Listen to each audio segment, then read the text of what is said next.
Estamos de volta para mais uma aula nessa manhã de terça-feira, dia 10 de agosto de 2021. Eu sou o professor Ricardo Nascimento e agora eu convido vocês a assistir a nossa aula de Geografia. Tenho certeza que vocês vão adorar essa aula. Falando, sabe sobre o quê? Os migrantes em Teresina e suas manifestações culturais. Meus queridos e minhas queridas, presta atenção. Semana passada, a gente falou sobre algumas manifestações culturais. E agora, a gente vai falar sobre os migrantes, aqueles que vieram morar em Teresina e trouxeram manifestações culturais, trouxeram parte de sua cultura e agora praticam suas culturas aqui em Teresina. Para isso, qual será a nossa habilidade a ser explorada? Conhecer costumes, atividades econômicas e tradições de diferentes populações inseridas no bairro ou comunidade em que vive, reconhecendo a importância do respeito às diferenças étnicas, religiosas, culturais, físicas, econômicas, sociais e etc. Muita coisa, né? Fiquei até cansado só de ler. Mas não se preocupe, porque a gente vai explorar aos poucos. O que vocês acham de, antes da gente entrar nesse conteúdo, a gente fazer a leitura de uma fábula? Essa fábula fala sobre o rato do campo e o rato da cidade.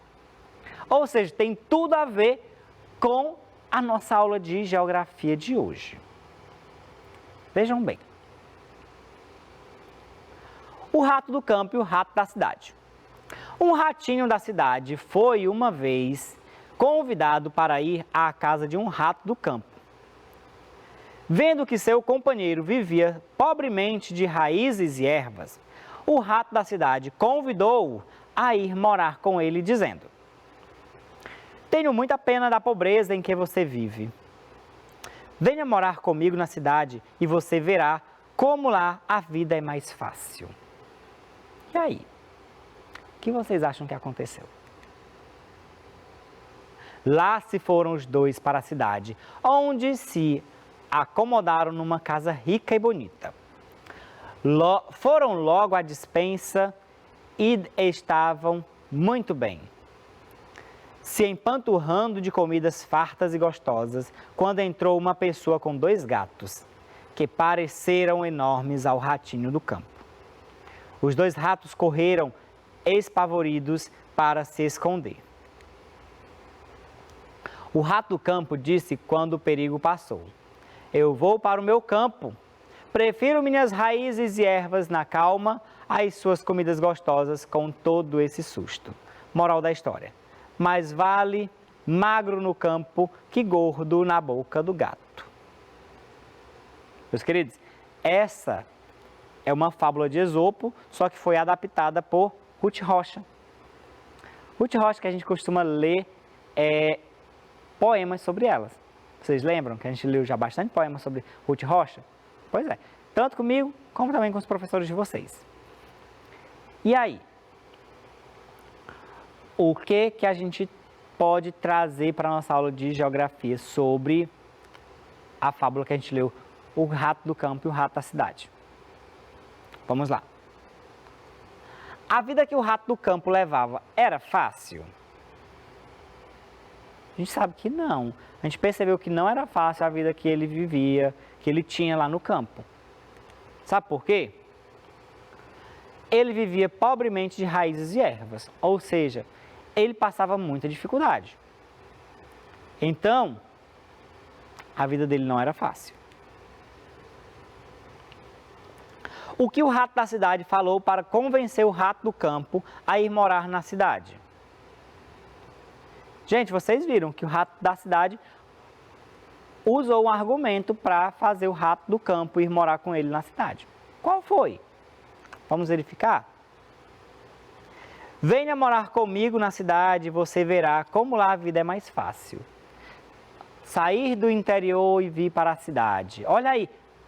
A gente começou a perceber uma migração.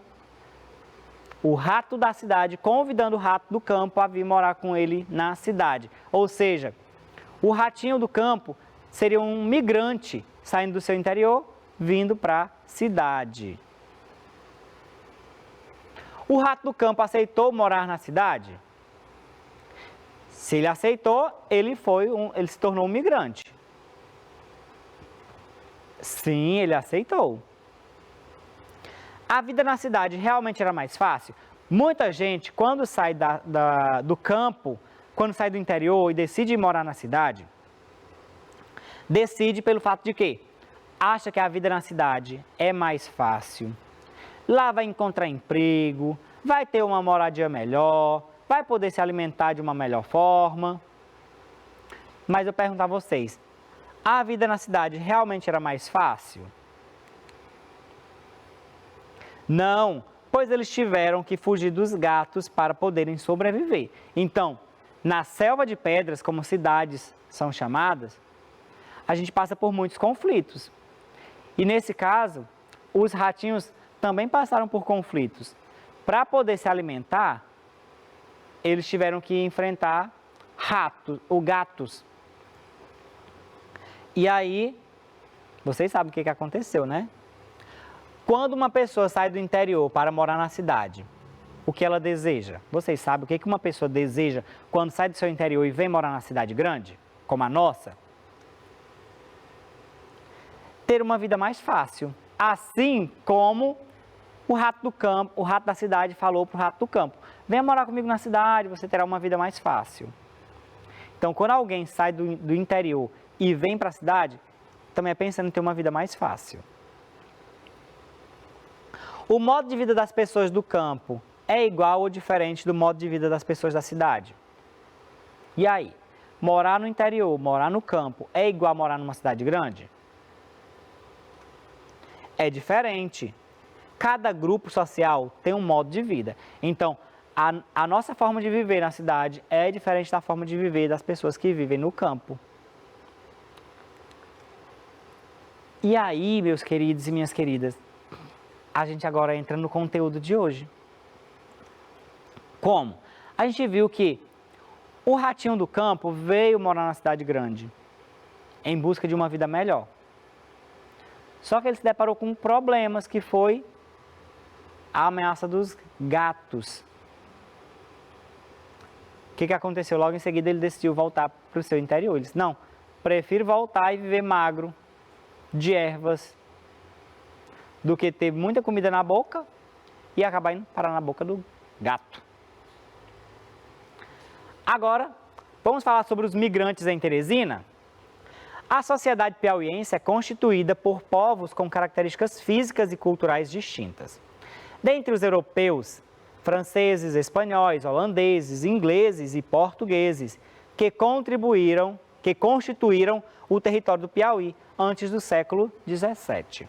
Então, há muito tempo atrás, vieram pessoas de vários lugares diferentes para o nosso Piauí, que é o nosso estado.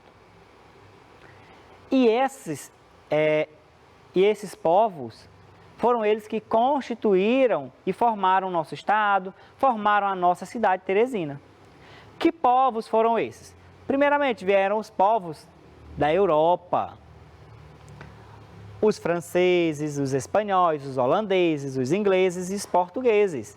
Então, nós temos ali duas imagens. A imagem superior é a imagem dos espanhóis. A imagem inferior é a imagem dos franceses. Os portugueses foram os mais influentes colonizadores através da instalação das fazendas de gado e dos aldeamentos indígenas. Vejam bem, antes dos europeus chegarem ao Brasil, em todo o Brasil já existiam os índios. No nosso estado do Piauí, na nossa cidade de Teresina, também existiam muitos índios.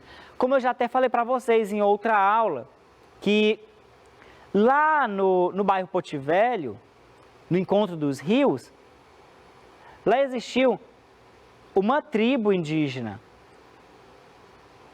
E essa tribo foi invadida por fazendeiros, criadores de gado, pelos pelos bandeirantes, como Jorge Velho.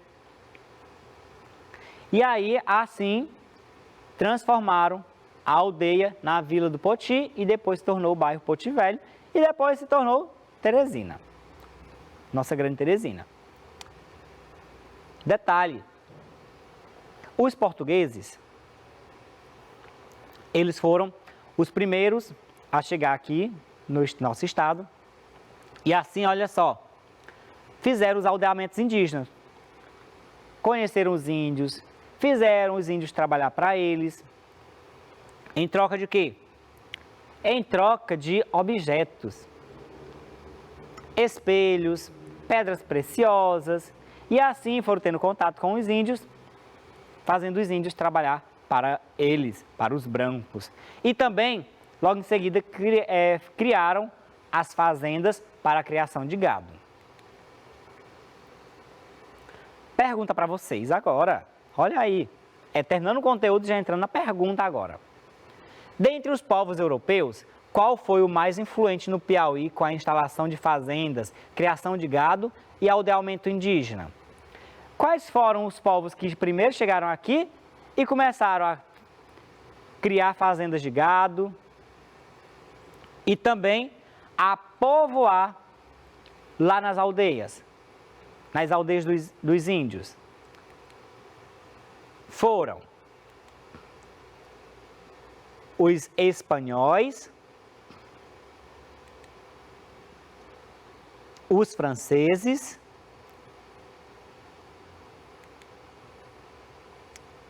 os portugueses,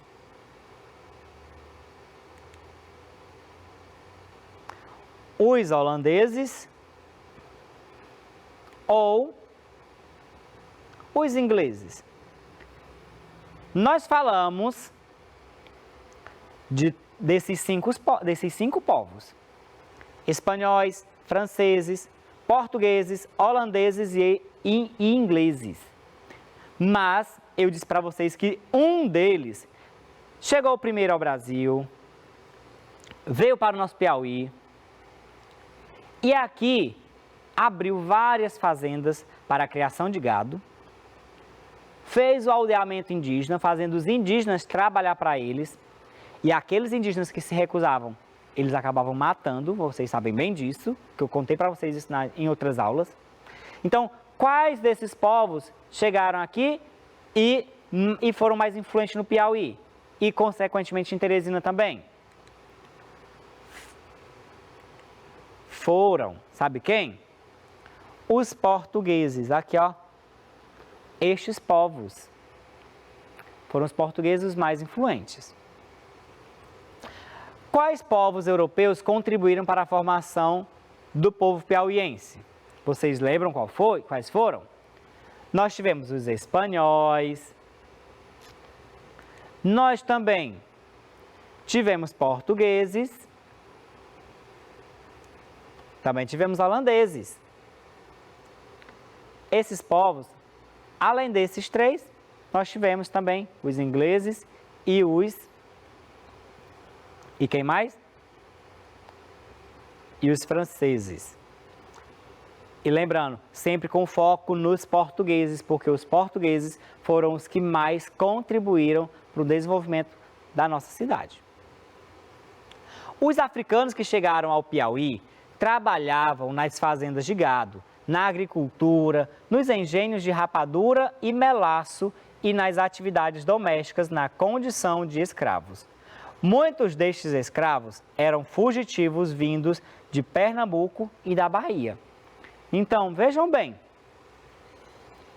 além dos povos brancos que vieram da Europa, vieram para o Brasil os africanos, os negros. Só que eles vieram na condição de quê? De escravos, minha gente. Eles vieram aqui apenas para trabalhar, se tornando migrantes, mas de forma obrigatória. E outros vieram fugindo de Pernambuco e da Bahia. Já tinham saíram da escravidão e vieram para o Piauí se esconder. Muitas famílias que viviam no interior do estado migraram para Teresina à medida que ela crescia. pois visavam oportunidades de emprego e melhorar de vida. Como eu falei para vocês, igual a história do ratinho. Saíram do interior e vieram para Teresina em busca de quê? De vida melhor, para poder ter uma moradia melhor do que estas, ter uma boa alimentação, poder trabalhar, poder sustentar a família. Qual a condição dos africanos que chegaram ao Piauí? Vocês lembram? Olha, falei para vocês agora há pouco que os escravos, os africanos que chegaram ao Brasil, eles vieram na condição de quê? Vocês já sabem. Eles vieram na condição de escravos. Eles tinham que trabalhar sem ganhar nada.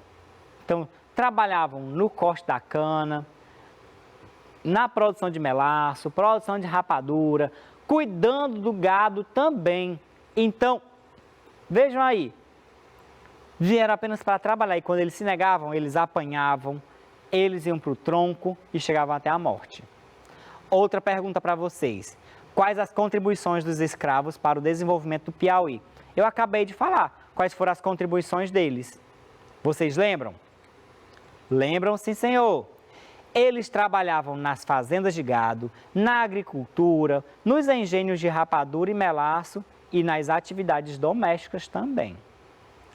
Ou seja, não teve nada de branco como mais contribuinte para o desenvolvimento da nossa cidade, do nosso estado.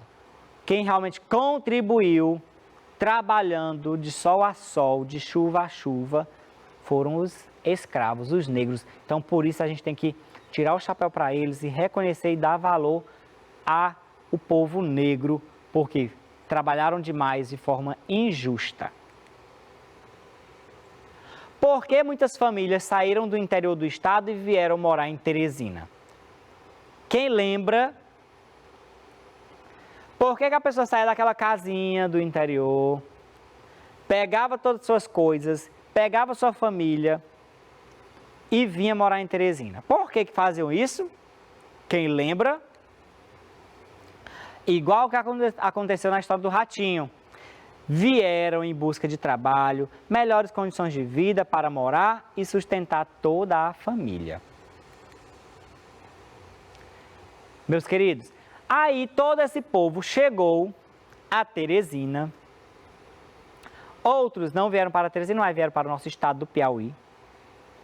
E se tornaram migrantes, porque vieram, migrante é aquele que sai de um lugar e vai morar em outro. Manifestações culturais manifestações culturais plurais. Qual é a primeira manifestação que veio para a nossa cidade, para o nosso estado, com esses povos que chegaram ao Brasil? O carnaval. Vejam bem, no Piauí, o carnaval teve início com as brincadeiras do entrudo, recebendo influência do carnaval carioca, baiano e pernambucano. Surgem blocos nos bailes de máscaras. Atualmente, esse evento acontece nas ruas com a presença de carros alegóricos seguidos por muitos foliões. Então, no Piauí, na nossa cidade Teresina, o carnaval veio com grande influência dos povos que vieram de onde? Do Rio de Janeiro, que foram os cariocas, da Bahia, que foram os baianos que trouxeram, e de Pernambuco, que foram os pernambucanos que trouxeram também suas influências. Então, esses três povos que vieram para o nosso estado acabaram trazendo a influência do carnaval. E assim o carnaval começou como uma brincadeira e foi crescendo, foi crescendo, foi crescendo e hoje se tornou um grande evento em Teresina. Principalmente com a presença de carros alegóricos seguidos por muitos foliões, como acontece o Corso de Teresina, que é o maior do mundo. Vocês já foram ao Corso? Pois é, quando acabar a pandemia, peça seus pais para levarem vocês ao Corso, que é muito interessante e a gente tem que valorizar. Também outra manifestação cultural que chegou até aqui foi o reizado. É um dos mais antigos folguedos religiosos de origem portuguesa. tendo início no período natalino e término no dia de Reis, 6 de janeiro. Seu elenco é composto por 4 a 6 caretas, a burrinha, o boi, o jaraguá, a cigana, a ema, a arara, o caipora, o cabeça de fogo e outros. Então, o reisado chegou através dos portugueses, como eu disse para vocês.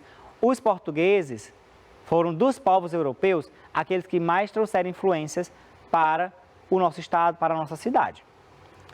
E o reisado foi uma das tradições que eles trouxeram. Manifestações culturais plurais, nós vamos ter também o artesanato. Olha aqui, a criatividade dos artesãos e artesãs piauienses e a pluralidade de sua produção tem possibilitado a participação de seus produtos em feiras no âmbito nacional e internacional. Aí, o que nós vamos ter? Nós vamos ter a cerâmica branca, que é produzida em Floriano, a cerâmica de São Raimundo Nonato, a opala, que é produzida lá em Pedro II, e aqui em Teresina, nós vamos ter a arte santeira, que é feita em madeira, santos feitos em madeira.